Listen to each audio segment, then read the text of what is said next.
The Donkey Prince. Once, a king went out on a hunt and accidentally killed an old man.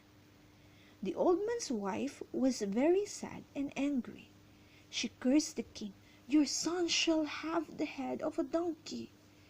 The king was very upset. A year later, the queen gave birth to a son. The son had a donkey's head. He came to be known as the Donkey Prince. The Donkey Prince was really intelligent and grew up to become a great musician.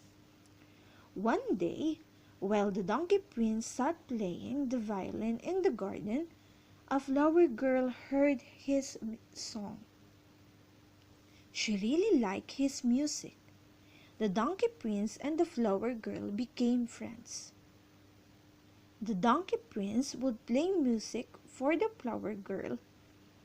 Slowly, they fell in love and they were married. As time passed, the flower girl's love erased the Donkey Prince's curse and he turned into a handsome prince.